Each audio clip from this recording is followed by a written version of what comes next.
Welcome to the Sky Commander Flight Brief. It's your mission-ready podcast for drone pilot training and aerial insights across Canada. From Transport Canada rules to real-world drone ops, we break it down, take you higher, and help you earn your wings. Because here at SkyCommander.ca, we don't just fly. It hints there's more to it. It's a masterclass, a deeper level, maybe a philosophy or a community focus, perhaps. It's definitely intriguing, sets them apart from just, a basic tips show. SkyCommander.ca is the obvious next step. Precisely. If you're thinking about flying a drone in Canada, boom, this content is aimed right at you. Powered by SkyCommander.ca. The elite podcast for Canada's drone pilot. Okay, let's get started. Imagine soaring above a bustling city, capturing that breathtaking aerial footage, the kind that looks like it's straight out of a movie. Or maybe meticulously inspecting critical infrastructure, like bridges or pipelines, with a precision that's just, beyond human capability alone. Yeah, drones have really, truly opened up some incredible possibilities. They're transforming everything, aren't they? Yeah. Filmmaking, agriculture, surveying, even emergency response. Absolutely.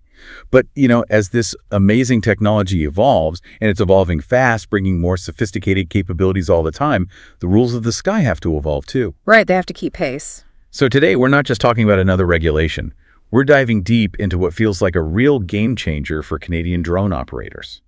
The Level 1 Complex Certificate, or L1C as we'll probably call it. Exactly, the L1C. And our mission today, it isn't just to walk you through a new set of rules, is it? This deep dive is really about understanding the fundamental why behind these pretty significant reforms. Yeah, the context is key. How they directly impact your operations, your aspirations, and frankly, what it genuinely takes to unlock those most advanced, high value, and often the most challenging drone missions out there. We're going to try and cut through the jargon, definitely. Uncover maybe some surprising facts about where these rules came from. Look at some real-world scenarios. That's important, too. Yeah. And explore the sometimes fascinating, sometimes a bit turbulent evolution of drone flight regulation here in Canada. It's been a journey. For sure. So for this deep dive, we've pulled together a stack of sources, everything from the official Transport Canada regulations, insights from expert trainers, illuminating real-world case studies, basically distilling everything you need to know. Our goal is really to unpack the L1C, what it is, those mandatory requirements, the profound shifts coming in November 2025. And what it all means for you, the operator. So get ready to be, hopefully, not just well-informed, but maybe even a little inspired by the ambitious future of drone aviation in Canada. Okay, let's jump right in. When we talk about this L1C certificate, what exactly is it? And, practical terms for a pilot. Right. So the core of it is this. The Level 1 Complex Certificate, or L1C, is Transport Canada's official credential. It basically authorizes an RPAS pilot, that's remotely piloted aircraft system pilot, to operate in what they specifically define as complex airspace environments. All right, complex airspace environments, like what specifically? We're talking controlled airspace, definitely. Yeah. Areas very near airports or heliports, and advanced urban operations, think downtown cores. All of this falls under Part 9X of the Canadian Aviation Regulations, the CARAs. Gotcha. And it's important to stress, this isn't just like a slightly harder version of the advanced certificate. It's a distinct certification for a very specific, higher stakes type of operation. It demands a whole different level of planning and skill. Yeah. Okay, that makes sense. So if we've kind of thought about the advanced certificate as being like your regular driver's license for most roads, you can get around, handle different situations. Yeah, that works. Is the L1C then maybe like getting your special license for driving on, say, the Trans-Canada Highway during rush hour, or maybe even handling oversized loads? Those busier, higher stakes routes where advanced skills, really meticulous planning, and super strict rule following are just paramount. That's an excellent analogy, a really apt one. It's precisely that kind of leap in complexity and responsibility. Okay. With your advanced, you're navigating many everyday aerial paths. But with L1C, you're definitely not just on the quiet back roads anymore. You're cleared for the busiest, most intricate, and often most critical parts of that aerial highway system. Right. It demands a fundamentally different level of skill, operational planning, awareness. It's no wonder some pilots are already giving it nicknames. Oh, yeah. Like what? Well, kind of funny. One is the license to chill. License to chill. That sounds counterintuitive. Right. But it's because, paradoxically, it forces you into such incredibly careful, meticulous planning before you fly that when you actually do the operation, you're so prepared, you can, well, chill a bit, relatively speaking. Okay, I see the logic now. What's the other one? The other one, maybe a bit more inspiring, is the license to command. Like James Bond. Kind of evokes that feeling, yeah. Because it truly clears you for the bigger, more high-profile, and let's be honest, often more profitable missions. License to command. Yeah. That definitely sounds like it opens up some significant doors. But here's a really crucial distinction I want to make sure we nail down, because I hear this question a lot. Is the L1C replacing the advanced certificate, or is it something totally separate? That is such a critical point, and yeah, a very common misconception we absolutely need to clear up right away. The L1C is a separate credential. It is absolutely not replacing the advanced certificate. Okay, separate. Yeah. After November 2025, it actually builds upon your existing advanced certificate. Think of it more like Advanced Plus. Advanced Plus. I like that. Yeah. Many professional pilots will likely end up holding both, and for good reason, your advanced certificate. That still covers the vast majority of standard operations. You know, visual line of sight flights, even some flights in controlled airspace if they don't hit those specific complex triggers we're going to talk about. Right. The L1C, however, is specifically designed for those complex environments that just demand that higher standard, that extra level of scrutiny and planning. So you can't just get an L1C and forget about your advanced. The advanced is still foundational for a lot of work. So let's say someone listening already holds an advanced certificate. What's the real, tangible, boots-on-the-ground advantage for them to go through the process and get this L1C? What opportunities really open up that were maybe fuzzy or out of reach before? Right. The real insight here is that getting the L1C isn't just about ticking a compliance box. It's a strategic move for your operations or your career. Well, first off, it opens doors to those high-value commercial missions that are otherwise going to be inaccessible. We're talking critical infrastructure inspections right in the middle of dense urban cores, advanced photogrammetry for massive construction projects, specialized public safety support operations. Yeah. Things that just weren't clearly covered or easily approved before. Okay, higher value jobs. What else? It ensures legal compliance. In an increasingly regulated and, frankly, scrutinized airspace, that's becoming more important every single day. Flying complex without L1C after the deadline, that's a huge risk. Yeah, you don't want that headache. Exactly. It also dramatically enhances safety, both for you as the operator and for the public on the ground. That builds client trust, boosts your professional reputation, and fundamentally, it's becoming absolutely essential just to stay competitive. Right. The industry's evolving, professionalizing fast. If you want to move beyond standard visual ops and get into the cutting edge, the more complex stuff, L1C isn't just your pathway, it's rapidly becoming your competitive edge. And speaking of this evolving industry, that brings us perfectly to these November 2025 reforms.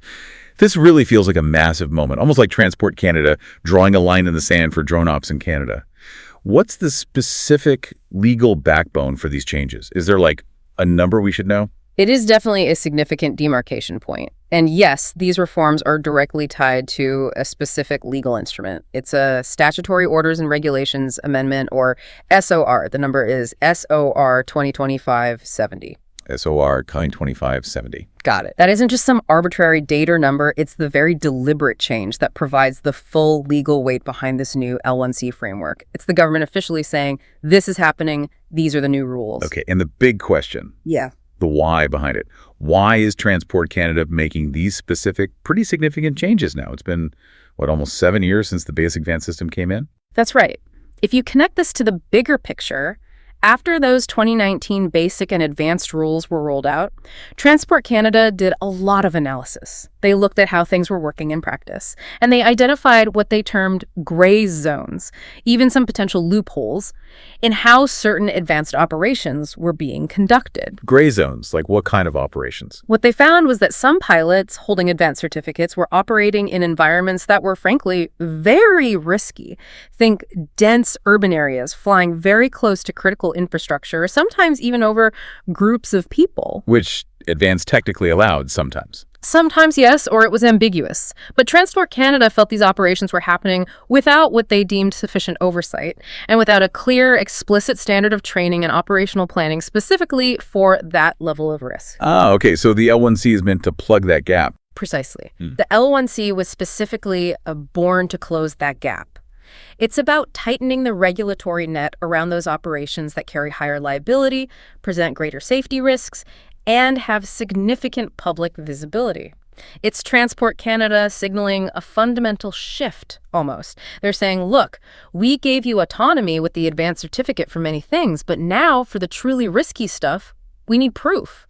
Proof of a deeply integrated, highly responsible operational mindset from you, the pilot. Right. No more relying on ambiguity or loopholes for these complex missions. That sounds like a really natural, maybe even inevitable progression when you think about it. I'm thinking about like the history of manned aviation. Yeah. Early pilots, they probably had just one license. Right. But eventually regulators realized, hey, a commercial airline captain flying hundreds of people needs a very different standard of training and certification than someone just flying a little Cessna for fun on weekends. Exactly. It sounds like drones are just following that same very logical evolutionary path towards greater specialization and ultimately safety. It's a perfect historical analogy. It really shows the maturation of any new aviation sector. Yeah. As it grows, as the technology gets more capable, the regulations have to become more nuanced. They need to reflect the varying levels of risk and complexity involved. So what are the broad impacts we're going to see from this? The impact on operations across the board will be profound. We'll see clearer, much more specific definitions of what actually constitutes complexity, significantly higher training standards for pilots wanting to do these ops, streamlined integration with NAV Canada, specifically through the now mandatory NAV drone system. We'll definitely dig into NAV drone later. Yeah, absolutely. And notably, stronger, more explicit liability and oversight measures. Transport Canada's message here is, well, it's undeniably clear. No more playing lawyer L1C is the line in the sand. Wow. There's no more ambiguity about what type of certificate is needed for these high-stakes operations. It's all about clarity, accountability, and ultimately enhancing safety for everyone sharing Canadian airspace. That phrase, no more playing lawyer, really sticks with you, doesn't it? So, okay, how do operators, out there on the ground getting ready to fly their drone, how do they know when they've crossed that line? How do we spot an operation that explicitly demands this new L1C? We've heard mentions of the 3 Ps. What are they, and how do they help us identify these complex scenarios? Right. The 3 Ps are absolutely foundational. They're the core triggers for complex operations, and they're actually a fantastic, memorable aid for pilots out in the field. They stand for people, proximity, and protected. People, proximity, protected. Okay. It's a concept that directly influences how Transport Canada classifies the risk and therefore the required certification for any given drone flight. If your planned operation triggers any one of these Ps, you've moved into the complex category, and L1C becomes the requirement. And it's interesting, it's not just a drone-specific thing, is it? I heard this little bit of trivia that these 3 Ps actually mirror some core elements in manned aviation rules too. Sometimes simplified as pilots, planes, and procedures, or maybe position, performance planning. Exactly. So it's kind of an easy memory hack. It's always those Ps that keep you safe in the sky. It's a very consistent theme in aviation safety. Yeah, it applies across all domains. So let's break down each P maybe with some real-world examples, because this is where the theory really hits the ground, and it's often how Transport Canada tests your practical understanding on exams or flight reviews. Perfect. Let's start with people. Okay, people. This refers to operations near or over people, or over a significant population concentration. It also covers operations in dense urban settings or near mass gatherings like concerts or festivals. Basically, the presence of people fundamentally elevates the risk profile of your flight. Okay, so give me an example. Let's say you're hired to do an urban construction survey. You're capturing aerial footage of a new high-rise going up in downtown Calgary. Right. That's typically a dense population area, right? Often close to helicopter routes and almost certainly within controlled airspace. Is that automatically complex now, post-2025? Oh, absolutely. That's a prime example that probably ticks multiple boxes. The population density alone would likely make it complex under the new rules. Or another one. Imagine you're a real estate photographer. Okay. You're hired to film a fancy condo rooftop patio right downtown Toronto. Seems simple enough, maybe just a few minutes of flight time for the client. Yeah, sounds pretty standard. But the inherent risk of potentially overflying people in that densely populated zone, maybe it's also within controlled airspace, that instantly triggers complexity. An L1C pilot wouldn't just show up and fly. What would they do differently? They'd have meticulously pre-planned emergency landing zones nearby. They'd have coordinated with local air traffic control, probably through a Navi drone. They'd have a robust contingency plan for any unexpected event, like a sudden loss of signal or a bird strike, knowing the stakes are incredibly high in that environment. Wow, okay. That's a whole other level of planning, even for seemingly small jobs. It is. That's the level the L1C demands for these situations. Another example, capturing a music festival in a big stadium, or maybe Canada Day fireworks over Parliament Hill in Ottawa. Right, mass gatherings. Classic mass gatherings. And often for those events, a temporary NOTAM, that's a Notice to Air Missions, gets issued, creating a temporary protected zone around the event too, adding another layer. Or even just aerial media at a major hockey arena, 20,000 people inside during the playoffs. Gotcha. So the key takeaway for people is population density alone is a significant trigger for complexity. It doesn't matter what the airspace class is sometimes. The inherent risk of flying near or over people fundamentally changes how that operation is classified and what's required from you as the pilot. It's like every person down there becomes a kind of virtual obstacle you have to plan around. Okay, that makes sense. What's the second P's? Proximity. Right, proximity. This refers to operations within controlled airspace or operations near any aerodrome, and that's key. Any aerodrome, whether it's controlled like a major airport with a tower or uncontrolled like a small rural airstrip. And this includes heliports too. Okay, any aerodrome. So let's say a client asks you to film their huge sprawling farm. Seems remote, quiet, middle of nowhere. Yeah. But it happens to be just, say, 3 kilometers away from a tiny uncontrolled grass airstrip. Does that still count as complex? Precisely. That is a very common gotcha scenario. The Canadian aviation regulations, the CARs, define proximity to any aerodrome, controlled or not, as triggering complex operations, typically within a certain radius specified in the rules. Wow, okay. So yeah, if you're doing NDVI mapping, that vegetation health mapping for a farm right next to a rural aerodrome with no tower, still complex due to proximity. Or think about a more industrial example. Surveying a long bridge that spans a major river. But that bridge happens to fall inside Class C controlled airspace, near a busy airport like Pearson or Vancouver International. Complex.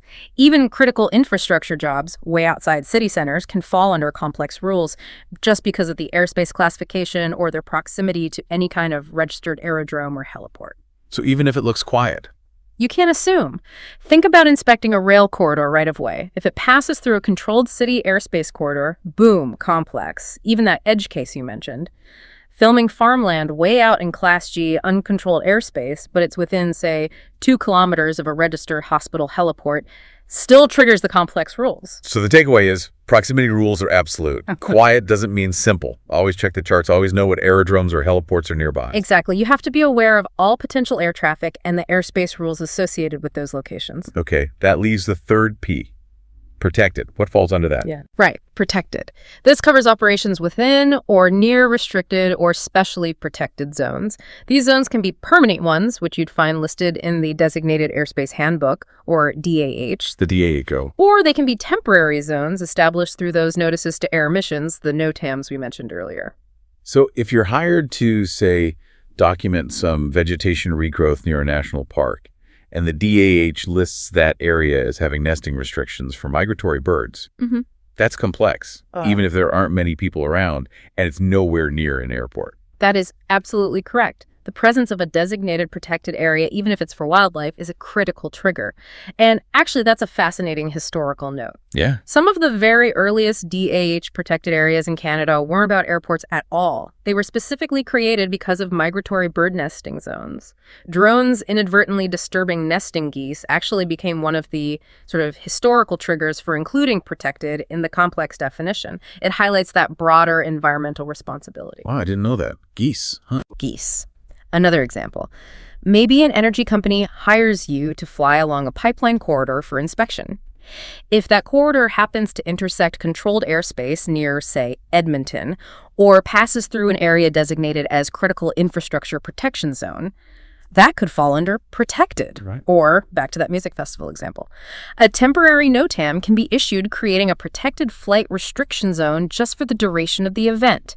That can instantly flip the switch from what might otherwise be a straightforward operation into a complex one literally overnight. So you have to check NOTAMs before every flight. Every single time, especially if you're anywhere near populated areas or known event locations. The key takeaway for protected is that these zones, whether for birds, critical infrastructure, government buildings, temporary events, are just as critical as airports in defining complexity. Always check your DH. Always check current NOTAMs. That's a really comprehensive framework with those 3 Ps. So beyond people, proximity, and protected, are there any other sort of key triggers or nuances that operators really need to have on their radar, especially with these 2025 reforms coming? Absolutely. A couple of things to really emphasize. Operations involving critical infrastructure pipelines, bridges, rail corridors, power lines, etc. They will almost automatically qualify as complex post-2025, especially when they inevitably intersect restricted or controlled zones, which they very frequently do. It's a very strong indicator.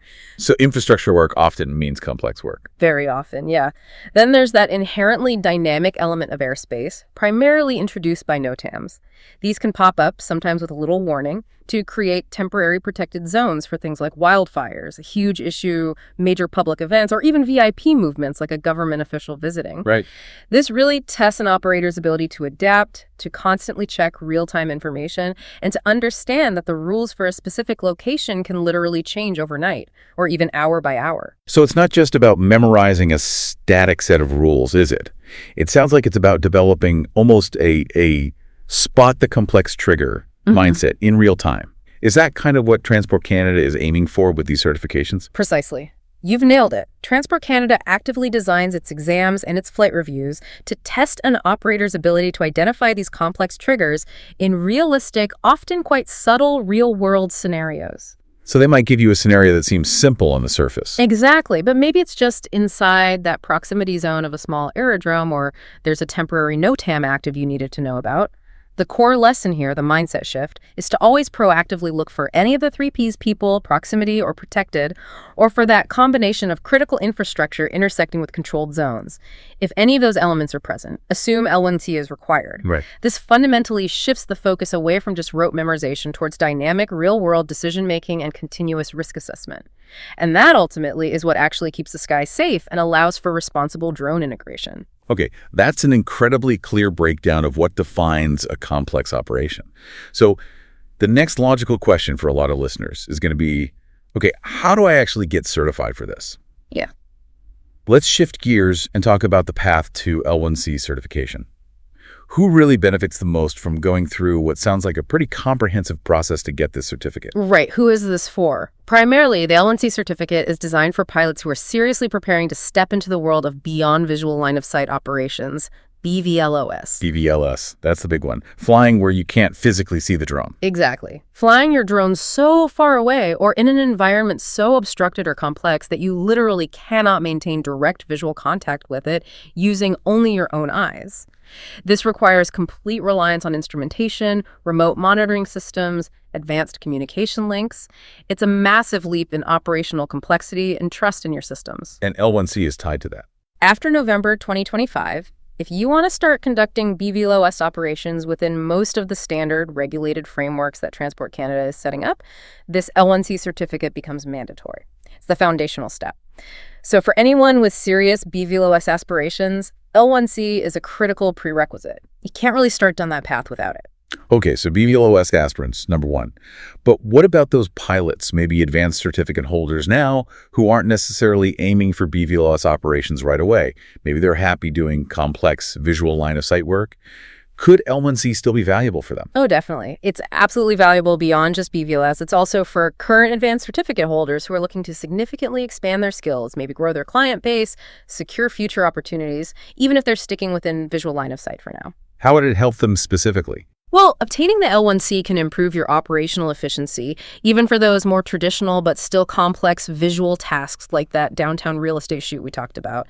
It potentially increases profitability for a drone business because it allows you to legally access and bid on those higher value complex jobs, and it can open up entirely new, previously inaccessible markets or client types who specifically require that higher level of certification and planning. Okay. And it's not just the pilot either. It applies to a broader group within an organization too.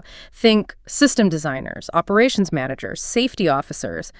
Anyone involved in planning, approving, or supporting advanced drone ops or future BVLOS ops within a company or government agency, it really raises the bar for the entire operational team. I often hear people debating this. Should I wait until I absolutely need the certificate for a specific job, or should I maybe explore getting it now proactively?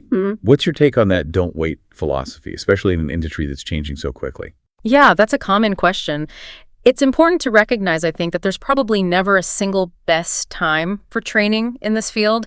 And while, yes, there's an absolute abundance of self-learning resources available today, AI tools like ChatGPT can answer basic questions. There are countless YouTube tutorials. Right, you can learn a lot online. You can, but structured professional training still significantly speeds up the learning curve, especially in an evolving industry like drones, where the technology and regulations are still maturing so rapidly. Structured training gives you that crucial hands-on experience and deep insights from seasoned instructors that you often just can't replicate through self-study alone. So even if you're happy with your current advanced ops? Even if you're currently satisfied with your advanced certificate operations, exploring L1C now opens up opportunities. It might help you improve efficiency on current jobs, maybe boost profitability, or allow you to tap into new client bases who are starting to look for those higher-tier services. It gives you the option to explore and move forward, to stay ahead of the curve, even if your exact operational destination isn't crystal clear yet. It's really an investment in future-proofing your skills and your business. Okay, good perspective. So for someone who's convinced, all right, L1C is my next step, what's the actual checklist? What are the non-negotiable requirements straight from Transport Canada to actually get this certificate? Okay, the pathway is very clear, thankfully, and each step is meticulously designed to ensure a baseline level of competence and responsibility. First, age. You need to be an adult, so 18 years or older. This isn't just a hobbyist add-on, it carries significant responsibility. Makes sense. Crucially, as we discussed, you must already hold a valid advanced pilot certificate. The L1C truly builds upon that existing knowledge and skill set. It's not a starting point. Right. Advanced first, then what? Then comes the formal learning piece. A minimum of 20 hours of ground school completion. Now, this can often be done at your own pace through online courses, which is great for flexibility. This really deepens your theoretical understanding of complex ops, regulations, meteorology, airspace, human factors. Okay, 20 hours ground school, then an exam. Yep. You follow that up by passing the online Level 1 Complex Operations exam. This tests that comprehensive knowledge you gained in ground school. And finally, I assume there's a practical test. Exactly. The final step is you must successfully pass the Level 1 Complex Flight Review. This is where a certified flight reviewer assesses your practical skills, your planning, your decision-making, usually in a simulated complex operational scenario. These steps together ensure you're not just book smart, but also air smart and ready for the real world. Okay, makes sense. Now, is practical flight training, like specific training hours with an instructor beforehand, an absolutely mandatory part of that process? Or is there some flexibility if a pilot feels they're already highly skilled, maybe from related experience? That's a nuanced point and a good question. Technically, practical flight training itself is not mandatory if a pilot already feels comprehensively ready for the flight review. Oh, interesting. However, it is strongly encouraged for most people making this transition. It offers structured learning, helps you gain invaluable hands-on experience specifically geared towards L1C standards, particularly in those challenging BVLOS type scenarios that might be part of the review. So who might be able to skip the formal training? Well, if you happen to already have significant documented experience in simulated or maybe even real-world BVLOS operations under previous frameworks, say, you've already safely conducted more than 5 complex missions where you operated beyond visual line of sight under an SFOC or similar authorization, you might already possess the necessary knowledge, procedures, and skill sets to navigate these complex ops safely. In those very specific cases, Transport Canada allows you to challenge the Level 1 Complex Flight Review directly without mandated training beforehand.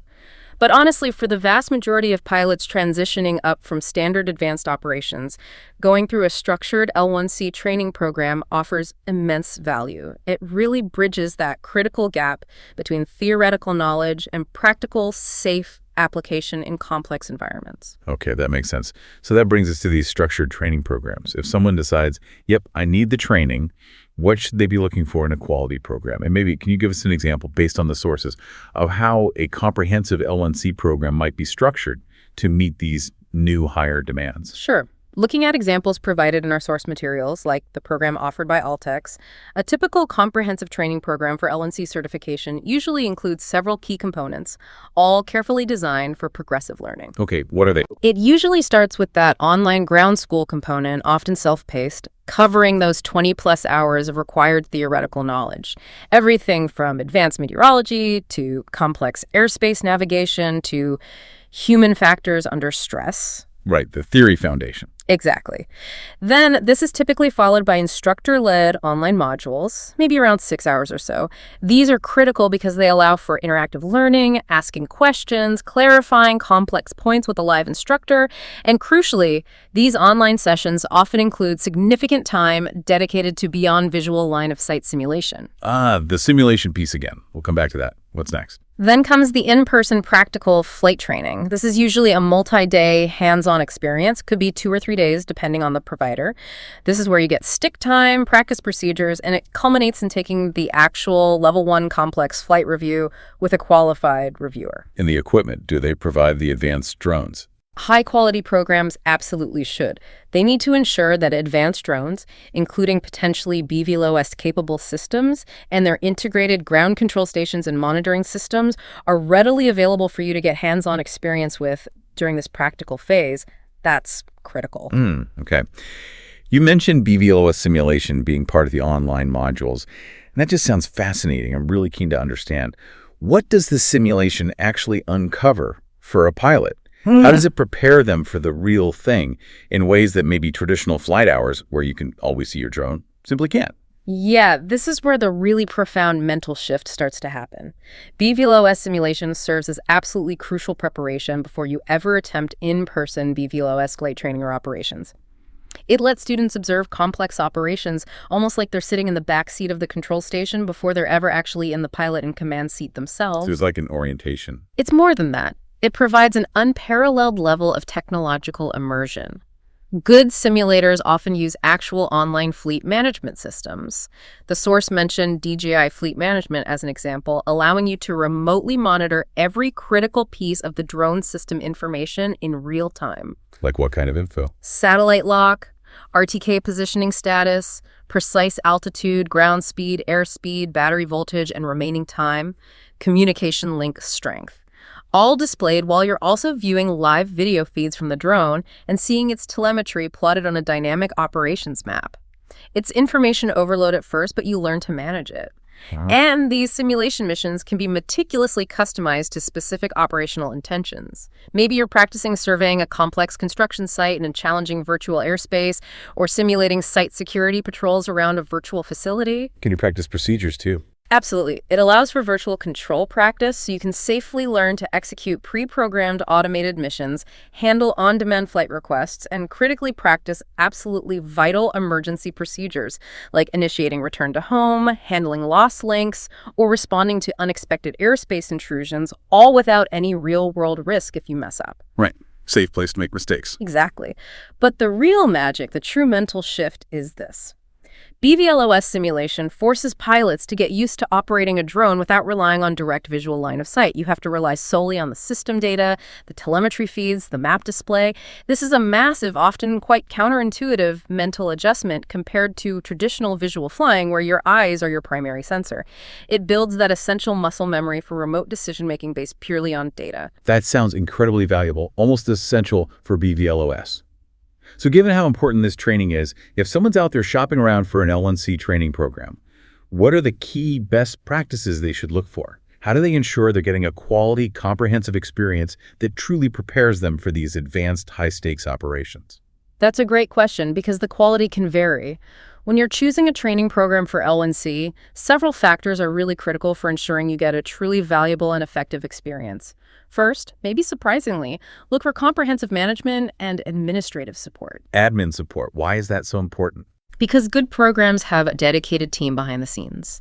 They handle the scheduling smoothly, coordinate instructors and equipment, manage weather contingencies effectively, which is crucial for practical training, meticulously take care of all the credential management paperwork, and ensure all the complex equipment and online simulation systems are perfectly set up and working when you need them.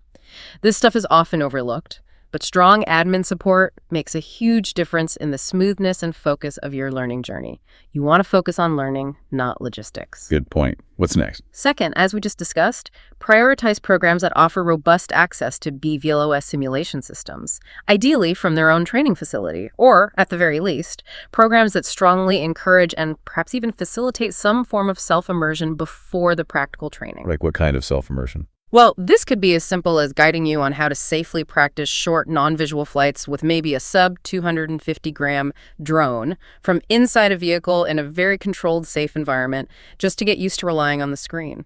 This builds crucial confidence and familiarity with remote operation before you ever engage in live, complex flights with bigger equipment. Okay, simulation access is key. What else? Third, and this is really important for the quality of the actual instruction, pay close attention to the instructor and equipment-to-student ratio.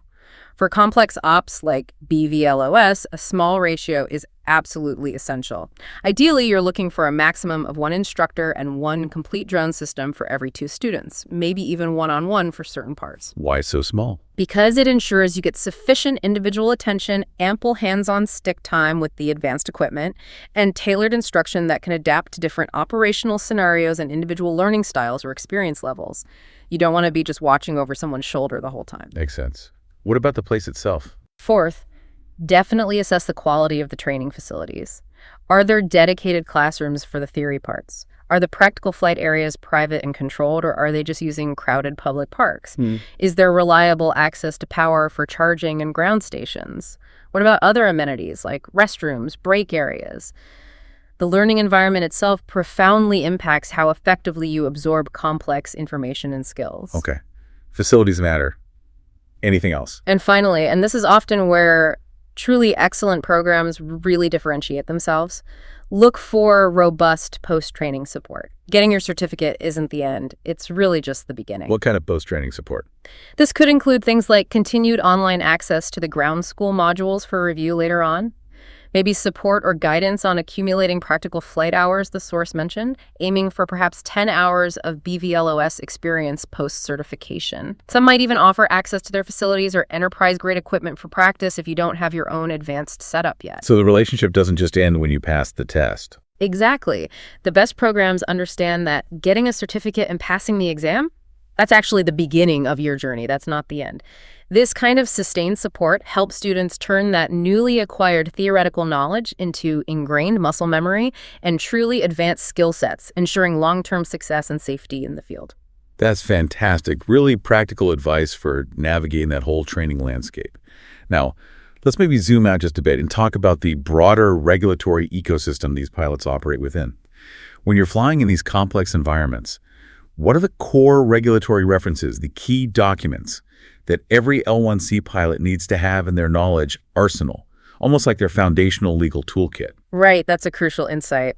Knowing your regulatory documents inside and out is absolutely paramount for legal, safe, and compliant operations. At the very top, the foundational level, you have the Aeronautics Act. The big one. That's the ultimate legal authority. It's the law that empowers Transport Canada to regulate all aviation in Canada, including RPAS. It's the bedrock. Okay, then more specifically for drones. Then, drilling down specifically for drones, you have CARS Part 9X. That's the Canadian Aviation Regulations, Part 9. This section contains the specific operational rules and regulations governing RPAS in Canada. Things like where you can fly, equipment requirements, pilot certification rules. It's essentially your daily operational guidebook. Gotcha, CARS Part 9s. And if we want to trace the official birthplace of these new L1C changes specifically, you mentioned that SOR number. Exactly. That's SOR 2025-70. Think of this as the foundational legal document, the amendment that specifically empowers Transport Canada to introduce the L1C certificate and all the associated reforms we're discussing. It's not just a number to memorize for an exam, it's the legal mandate that will redefine your operational permissions and liabilities come November 2025. This is the government saying, this is official, this is the specific rule change. Okay, so SOR 2025-70 is the amendment. What about the stuff you actually need to know for the exam and operations? For that, TP 15263 is your absolute knowledge Bible. This Transport Canada publication outlines the specific knowledge requirements for all RPAS pilots. And importantly, post-2025, it includes a dedicated, detailed, complex section outlining everything you need to know for L1C, and that section will be directly tested on the certification exams. TP15263. Okay, that's the knowledge guide.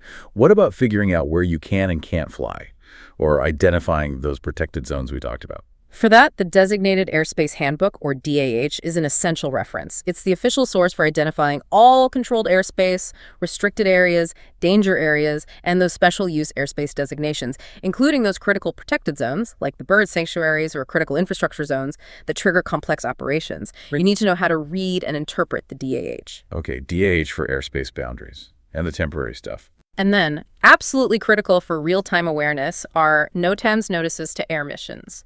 These provide timely, often temporary information about changes to airspace or hazards. Things like temporary flight restrictions for wildfires, air shows, VIP movements, or even unexpected obstacles like a malfunctioning navigation aid. These can instantly change an operation's complexity or legality, so checking NOTAMs before every flight is non-negotiable for complex ops. Wow. Okay. And of course, while maybe not explicitly listed as a regulatory reference in the same way, VNC charts, visual navigational charts, are implicitly crucial tools. They help pilots visualize the airspace structure, identify landmarks, see elevations, and generally understand their operational environment in a comprehensive graphical way. Reading a VNC is a core skill. Right, so Aeronautics Act, CARS Part 9s, SOR 2025-70, TP 15263, DAH, NOTAMs, and VNCs. That's quite the toolkit. It is, but it's essential for operating safely and legally at this level. Okay, speaking of tools, let's talk about NAV drone.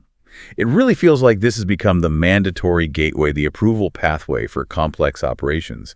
And it sounds like it evolved from something quite primitive before. Oh, indeed. The transformation has been quite remarkable. Before NAV drone existed, getting approvals for anything complex was, well, a bit of a wild west, as the source material put it. How so? Operators literally had to fax applications or sometimes email them to various regional NE Canada offices. There wasn't a centralized system. And pilots jokingly referred to waiting for approvals as being like waiting for a pizza delivery. Completely unpredictable timing, often taking days, sometimes even weeks, with little transparency. Faxing. Wow, so NAV drone changed all that. Completely. NAV drone came in and, to use that fun trivia fact from the source, essentially transformed that unpredictable fax and wait system into a digital, almost real-time, same-day pizza tracker system for airspace authorizations. It brought much-needed efficiency, standardization, and transparency to the process. That's a great analogy, the pizza tracker. Highlights the convenience. Yeah. But it's more than just convenient now, right? Post-2025, it's mandatory for complex ops, and that's a really significant shift. Absolutely crucial point. As of November 2025, NAV drone is not just recommended or preferred. It is the only legal submission tool for all complex operations requests that require NAV Canada authorization. Only way. No exceptions. For these defined complex operations requiring NAV Canada approval, no. This is a very important and sometimes misunderstood point. You absolutely cannot just phone NA Canada Air Traffic Services for clearance in complex operations anymore, like you might have tried in the past. Any such call for a standard complex authorization would almost certainly result in you being politely but firmly redirected back to submit your request through the NAV drone platform. Okay, mandatory submission tool. Is it doing anything else behind the scenes? Yes. And this is critical to understand. Beyond just being a submission portal for you, NAV Drone is a fundamental data pipeline for the regulators. Every single authorization request filed through it systematically builds Transport Canada's national database of drone activity, where people are flying, when, what kind of operations. Oh, so they're collecting data on all these flights. Precisely. This invaluable data will very likely feed into future risk models, help them develop predictive enforcement strategies, identifying potential problem areas or operators, and inform future regulatory updates, making the whole system more intelligent, responsive, and ideally safer. So while NAV Drone streamlines processes for the operator, it also centralizes oversight for the regulators. Understanding it and using it correctly is absolutely crucial for legal operations. Okay, so we have these new, more precise rules, L1C, mandatory digital tools, NAV Drone. What about the teeth of these regulations? What's the situation regarding enforcement and particularly liability for the pilot if something goes wrong during a complex operation? Yeah, the teeth got sharper too. It's important to recognize that the 2025 reforms didn't just add the L1C certificate. They also came bundled with significantly sharper enforcement tools for Transport Canada inspectors. Right. Meaning there's a profound shift in accountability. Post-November 2025, the individual holding the L1C certificate and conducting the operation is directly and explicitly accountable for the safety and legality of that complex operation. So the buck stops squarely with the pilot. Absolutely. There's no more arguing gray areas, as the source put it. No more ambiguity about who holds the liability if there's an incident, an airspace violation, or damage caused during a complex flight. It falls squarely on the certified L1C pilot in command. And the consequences if someone operates complex without the L1C or violates the rules. They are severe and unambiguous. We're talking potentially substantial fines, monetary penalties, suspension of your pilot certificate for a period, or even outright certificate revocation, which would effectively end your ability to fly drones commercially in Canada. Wow. Okay, so the stakes are high. Incredibly high. For you, the listener, this really highlights the absolute seriousness with which Transport Canada views these complex operations. It underscores the necessity for meticulous planning, proper certification, and strict adherence to all the rules and procedures. The sky is definitely more structured now, and with that structure comes significantly heightened accountability for the pilot. It's definitely clear that these 2025 reforms represent a really significant step, a major evolution in Canadian drone regulation. Let's maybe take a moment to put them into a bit of historical context. How did we actually get here from what some people called the Wild West of early drone operations just a decade ago to this new era of precision, L1C certificates, and mandatory digital tools? Yeah, that historical perspective is really vital, I think, to understanding the why behind L1C and also seeing the trajectory the industry is on. If you go back, say, pre-2019, RPAS operations in Canada were governed by a real patchwork of rules. It wasn't very clear or standardized. What did you have to do back then? Almost everything beyond flying a very basic lightweight toy drone in your backyard required something called a Special Flight Operations Certificate, or SFOC. Pilots had to painstakingly apply for an SSOC from Transport Canada for nearly every type of commercial use case, aerial photography, surveys, inspections. An SFOC for almost everything? That sounds like a lot of paperwork. It was often incredibly cumbersome. The process could be inconsistent depending on which regional office you dealt with, and it created significant bottlenecks for the industry's growth. It just wasn't scalable. Okay, so then came 2019. Then came the 2019 reforms, specifically SOR 2019-11. This was genuinely a huge step towards streamlining the industry. It introduced the basic and the advanced certificate system that many pilots are familiar with now, all brought under CARS Part 9s. It simplified things tremendously for many standard operations. Right, basic and advanced. That seemed like a big improvement. It was. But while it did simplify a lot, it also inadvertently left some of those gray zones we talked about, particularly for the truly complex operations at the higher end of the risk spectrum. So the advanced certificate was maybe intended to cover some of those complex things like flying in controlled airspace or near people, but perhaps it didn't quite hit the mark for the highest risk scenarios. It wasn't specific enough. Exactly. Advanced was indeed designed to cover operations in controlled airspace, near people and in urban settings, and it absolutely did a lot to formalize the industry and raise standards. However, as Transport Canada analyzed operations over the next few years, they found that some advanced pilots were, as the source said, pushing the limits. Also, they were operating in environments that, while maybe technically allowed under the broad advanced rules, carried a higher inherent risk than that framework adequately accounted for with specific training or planning requirements. This led to what we might call the advanced era, roughly from 2019 to 2024. And during this advanced era? During this period, advanced pilots wanting to do complex work often found themselves relying on finding regional exemptions or filing repetitive SFOCs just for minor deviations from the standard rules to navigate that truly complex airspace legally. Think about that. Advanced pilot hired to inspect a cell tower right in a dense downtown area. Yeah. Legally, they might be in controlled airspace, allowed under advanced.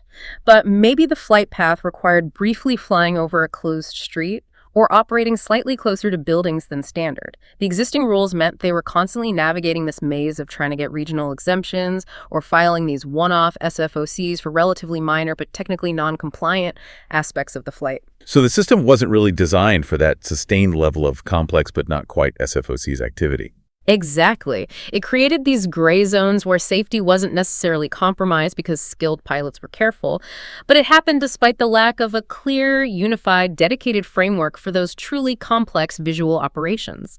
This ambiguity allowed operators, especially in the booming urban commercial markets, to explore the boundaries. An NAV drone existed during this time, but crucially, it wasn't mandatory for all operations yet. Approvals could still sometimes be handled through regional offices or older paper processes, leading to inconsistencies across the country. And that's precisely where the 2025 reforms, SOR 2025-70, step in to draw that much clearer line in the sand you mentioned. Precisely.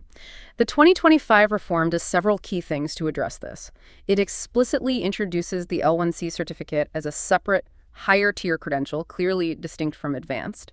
It makes NAV drone mandatory for all complex operations requiring NAV Canada authorization, closing those previous procedural loopholes and ensuring centralized data collection. And it significantly narrows the role of SFOCs, pushing them back to being used only for the true outliers. Think very heavy drones over 25 kilograms, highly experimental flights, or maybe BVLOS operations that fall completely outside the upcoming standardized L1C BVLOS frameworks. And the liability piece. And crucially, liability was explicitly and unambiguously tied directly to the pilot certificate holder, eliminating those gray areas of accountability that could sometimes exist before. So the evolution is really clear if you map it out.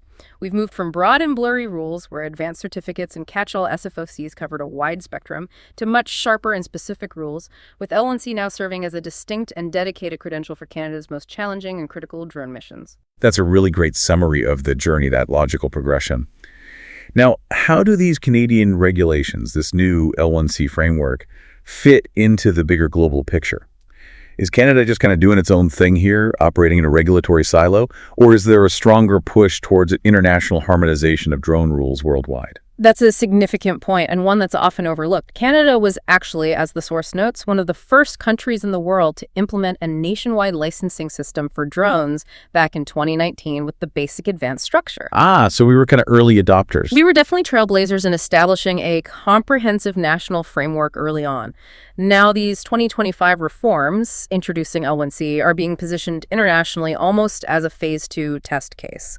Canada is seen as taking the next logical step in refining its system for higher risk operations, and other countries are watching closely. So are we aligning with what others are doing? Yes, very actively. Transport Canada is deliberately aligning its system, including the concepts behind L1C, with the framework being developed by the International Civil Aviation Organization, ICAO, for RPAS globally.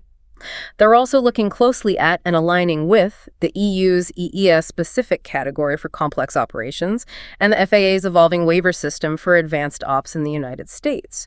It's a concerted effort to speak the same regulatory language as other leading aviation authorities.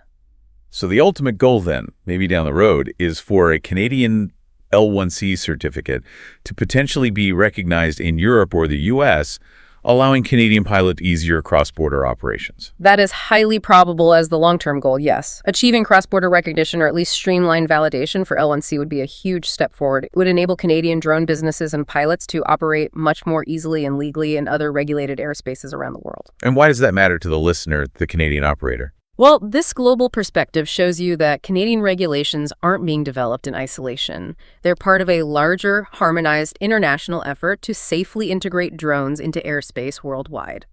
This not only helps keep Canadian operators competitive internationally if they want to work abroad, but it also ensures that our safety standards here in Canada are among the highest globally.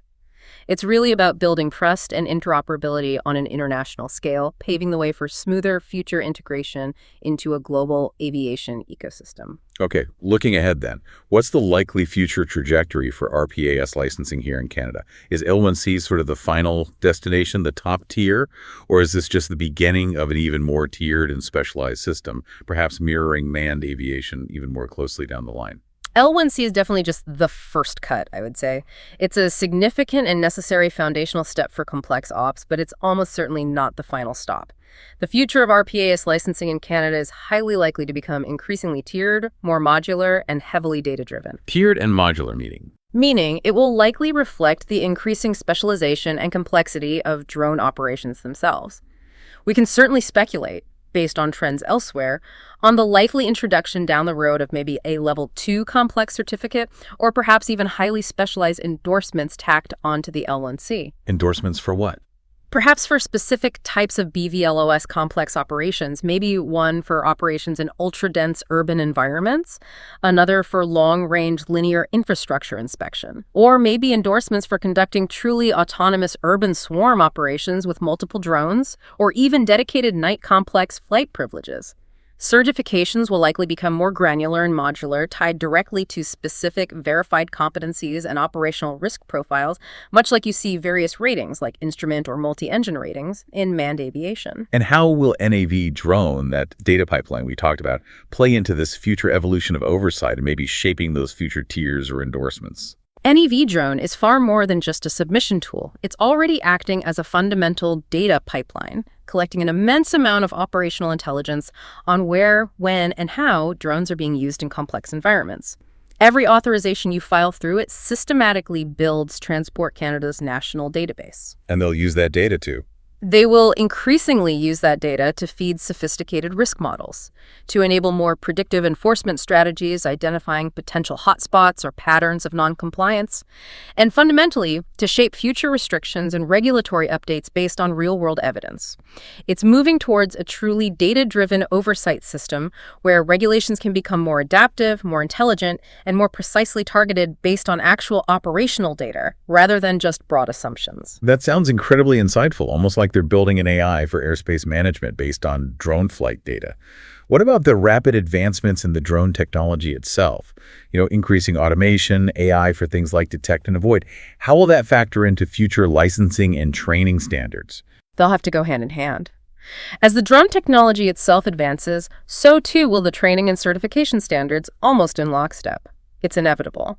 We can easily foresee future L1C training or perhaps those subsequent higher tiers or endorsements, including comprehensive modules on managing highly automated flight systems, understanding and utilizing advanced AI-powered detect and avoid technologies, or operating drones compliant with sophisticated remote identification protocols. So more automation doesn't necessarily mean easier for the pilot. Not necessarily from a certification standpoint. It's a direct parallel you can draw to instrument ratings in manned aviation. More automation often requires a higher training standard.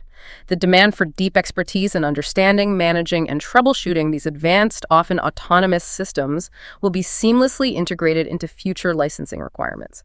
You need to understand how the automation works, its limitations, and what to do when it fails. So if we were looking for maybe a future headline thought, a way to encapsulate all of this trajectory, it might be something like, by 2030, Canada's RPAS licensing structure will look strikingly similar to traditional manned aviation licensing, tiered, modular, globally harmonized, and deeply integrated with data analytics. This gives you a powerful sense of the ambitious, professionalized, and expansive future ahead for drone operations in Canada, where precision, accountability, and proven competence are absolutely paramount. That vision for the future is pretty exciting, actually. But let's maybe reel it back just a bit to the here and now, especially for those listeners who are looking to get L1C certified maybe in the near term as that November 2025 date approaches. There are always common misconceptions, right? Whenever new significant regulations like this come out, what are some of the absolute critical distinctions or myths that listeners really need to keep straight to avoid missteps, both out in the field flying and maybe even on the certification exam itself? Oh yeah, that's a crucial point. It's amazing how quickly misconceptions can spread, and they can lead to both dangerous operational errors and frustrating exam failures. So let's try and tackle some of the big ones head on. Getting these straight is critical for both legal compliance and for acing any certification tests. Okay, lay 'em on us. What's myth number one? Okay, myth one. My current advanced certificate is good enough for complex operations even after November 2025. This is unequivocally 100% false. Right. We covered this, but it bears repeating. Absolutely. As we've established, L1C is a separate mandatory credential specifically for complex operations, effective November 2025. Your advanced certificate alone will not suffice for those defined complex environments after that date. You'll definitely lose points on an exam for confusing this, and more importantly, face serious penalties if you try to fly complex ops without L1C in the real world. Okay, so it's definitely not advanced equals complex anymore. It's more like advanced is the prerequisite for complex. Exactly. Perfect way to put it. Okay, second big one, myth two.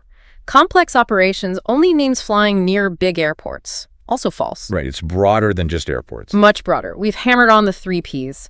People, proximity, protected. Yes, proximity to aerodromes, including small ones and heliports, is a trigger, and so is operating in controlled airspace often found near airports. But it also explicitly encompasses flying in dense urban areas, flying near or over people, and operating in those sensitive or protected areas like wildlife zones or areas under temporary NOTAM restrictions. A lot of learners forget that complex isn't just about runways and control towers. It's about overall operational risk in various environments. Good clarification. What's next? Okay, myth 3. A Navi drone is optional for complex approvals, or if it's busy, I can just call Navi Canada Tower directly for clearance like I may be used to. This is definitively false under the new rules. Mandatory NAV drone. Yeah. Got it. As of November 2025, NAV drone is the only accepted submission path for requesting NAV Canada authorization for these defined complex operations. You cannot just call ATC for clearance for these ops anymore. This is a very common trick question style on exams, designed specifically to test your understanding of the mandatory digital workflow. They want to know, the correct procedure. Okay, mandatory NAV drone. What about the SFOC? The Special Flight Operations Certificate. That used to be the go-to for a lot of advanced or complex situations before 2019, and maybe even sometimes during the advanced era for things L1C now covers. Has its role changed significantly? Is it still a backup? That's a great question, and yes, its role is evolving significantly. SFOCs are not a default backup or a catch-all for complex ops anymore. Their role is becoming much narrower, much more specialized. They're being reserved strictly for the true outlier cases. What kind of outliers? Like operating drones that weigh over 25 kilograms, the real heavy lifters. Conducting highly experimental flight testing, maybe with prototype aircraft, or specific types of BVLOS operations that fall completely outside the standardized L1C and associated BVLOS frameworks that Transport Canada is developing. L1C is designed to handle the vast majority of what used to fall into that somewhat ambiguous, complex SFOC territory. Okay, so SFOCs are for the really unusual stuff now. Generally, yes. And another critical distinction, reinforcing what we said earlier, L1C does not replace advanced. It builds on advanced. Advanced remains foundational for many operations. An L1C pilot cannot legally operate even basic visual line-of-sight flights unless they also hold a valid advanced certificate. You often need both certificates to cover the full spectrum of potential operations, from basic visual flights right up to complex BVLOS missions. You might need to carry proof of both. Absolutely. And finally, maybe a meta point for both exam success and real-world compliance. Always remember that the precise CARS language is the ultimate authority. Exam questions, operation procedures, they often use the exact, sometimes legalistic, wording directly from CARS Part 9X and TP 15263. So really understanding the official phrasing and its precise legal meaning is absolutely key to avoiding misinterpretation, both on the test and when planning your flights. Okay, that's a really solid set of critical distinctions. Knowing those myths and realities definitely helps prevent missteps, which is paramount. So thinking specifically about those exams, or even just mastering this for safe, real-world ops, what are maybe some of the most crucial concepts or potential pitfalls, the gotchas, that pilots transitioning to L1C absolutely need to grasp? Yeah, it's about more than just passing a test. It's about deep practical understanding for safety. One thing examiners and real-world situations love to test is your understanding of edge cases. Edge cases. Yeah, unusual but still perfectly legal or illegal operational scenarios. They might ask about flying, say, exactly 2 kilometers away from a small private heliport way out in Class G uncontrolled airspace, or maybe operating inside a DH-protected wildlife zone where there are no people nearby and no controlled airspace. The safe answer and the correct mindset remains. If any of the 3 Ps trigger people, proximity to any aerodrome or heliport, or protected, DAU TOTAM, assume the operation is complex and requires L1C under the new rules. Don't try to find a loophole or justify bending the rules where there isn't one. Assume complex if any P applies. Got it. Expect enforcement questions. They want to know you understand the consequences. For example, what happens if an advanced pilot is caught conducting complex operations without the required L1C after November 2025? The answer needs to be clear. Suspension of their certificate, substantial fines, possibly even permanent revocation. They want to ensure you grasp the very real-world, potentially career-ending consequences of non-compliance. Right. Are there any specific dates or key regulatory documents they tend to focus on, not just for memorization, but as markers of understanding the evolution? Absolutely. Think of those key dates like 2019 when Basic Advance was introduced under SOR 2019-11, and of course November 2025, the effective date for LMC introduction under SOR 2025-70. Don't just see them as hot dates to memorize, but view them as crucial historical markers that demonstrate the accelerated evolution of our industry.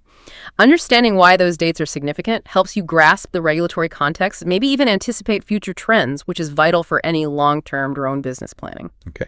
And the documents. Transport Canada definitely loves to ask which document covers X, so be prepared to correctly identify the primary regulatory reference for specific areas, the Aeronautics Act for the overall legal foundation, CARS Part 9X for the day-to-day operational rules, TP 15263 for the detailed pilot knowledge requirements and scope, the DAH for airspace boundaries and protected zones, and SOR 2025-70 as the specific legal amendment bringing in L1C. Each has a distinct, non-interchangeable role in the ecosystem. So knowing your references is key. Critical. The exams also heavily test a practical pilot mindset. It's not just about reciting facts from a book. It's about demonstrating sound aeronautical decision-making, often under simulated pressure.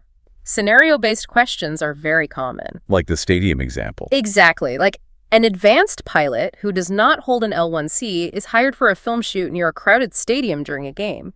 Can they just file the flight plan through NAV drone and proceed? These questions are designed specifically to check if you can recognize the complex triggers, people, proximity, possibly protected via NOTAM, in a real-life situation and apply the correct certification requirement. The answer, of course, is that it would be illegal without L1C. It's about applying knowledge dynamically. So it's not enough to just know the rules. You have to demonstrate you know how to apply them correctly and maybe even anticipate the next step or the potential hazard. Precisely. And expect questions related to the dual certification reality. Many professionals will hold both advanced and L1C certificates. You need to know that you must carry proof of both if you're operating in mixed environments or conducting both types of flights. The L1C reforms also place a much stronger emphasis on robust crew coordination for these higher stakes missions. So expect questions on clearly defining roles and responsibilities for visual observers, payload operators, the remote pilot in command, and maybe even mission planners within a multi-person complex operations team. Clear communication and defined roles are vital. Good point about crew coordination. Any final gotchas to watch out for? One last one, maybe. Be aware of regulatory language precision. In exam questions or official documents, complex operations might be phrased more formally. It might say something like, operations conducted in controlled airspace or within 100 feet horizontally of people, or in airspace requiring Navy Canada authorization. Don't get tripped up if the exact word complex isn't used explicitly in the question. You need to understand the underlying triggers based on the 3 Ps in the formal definitions. And always reinforce in your mind that TP 15263 knowledge, CARS Part 9 rules, and the DAH airspace are all interconnected and interdependent pieces of the L1C regulatory framework. They're not isolated documents. They work together as a cohesive system. That is an absolutely invaluable roadmap, not just for potential exam success, but more importantly, for truly understanding the nuances, the responsibilities, and the opportunities that come with these new, exciting, and definitely more structured regulations for complex drone operations in Canada. #tag Howard outro. You know, we've covered a tremendous amount of ground today, really navigating the intricate and rapidly evolving landscape of Canada's new Level 1 complex certificate. We started right at the beginning, defining its core purpose, exploring those indispensable 3 Ps people, proximity, and protected that act as those fundamental triggers. Right, the ones that tell you, okay, this isn't simple anymore. Exactly. And then we meticulously walked through the step-by-step pathway to actually getting certified. We delved into the mandatory digital tools, especially NAV drone, understanding its critical role not just for approvals, but as that crucial data pipeline for the future. And we didn't shy away from the important stuff like the increased enforcement and liability aspects, which really underscore the seriousness of operating at this level. Absolutely. And it wasn't just about the rules today, was it? We took that fascinating historical journey, tracing the evolution of Canadian drone regs from that Wild West phase, identifying those gray zones that really necessitated the creation of the L1C in the first place. Yeah, understanding the why is so important. And we even peered into the future trajectory, didn't we? Envisioning that progressively tiered, modular, and hopefully globally harmonized licensing system for RPAS in Canada, one that increasingly mirrors the maturity and professionalism of manned aviation. So this deep dive, hopefully, has equipped you, the listener, not just with a comprehensive understanding of the nuts and bolts of the November 2025 reforms, but really with the strategic insights you need to operate safely, legally, and confidently in this new era. You now have, hopefully, a much clearer map to commanding the skies with greater confidence and competence. This knowledge allows you to not just follow the rules, but maybe anticipate regulatory shifts, innovate within clear boundaries, and ultimately perhaps lead in this exciting, rapidly expanding sector. Exactly. It's about moving beyond just compliance to true operational excellence. So here's a final thought to leave you with. As this regulatory landscape for drones becomes ever more precise, more robust, and more globally harmonized, what new and innovative applications for RPAS might emerge? Things we maybe can't even quite imagine today. And maybe, how might your operations, your business, leverage this new era of exactitude and heightened accountability? How can you use this framework not just to comply, but to truly shape the future of flight, moving beyond just following rules to actually defining what's possible with this incredible technology? That's something profound to think about long after this deep dive ends. How can you use this understanding to anticipate, innovate, and lead in the rapidly evolving world of RPAS? That's a wrap on today's mission, Commander. See above. Go beyond. Get ahead. For more training, tools, and intel, head to SkyCommander.ca. If you learned something new, share it, subscribe, and leave us a 5-star debrief.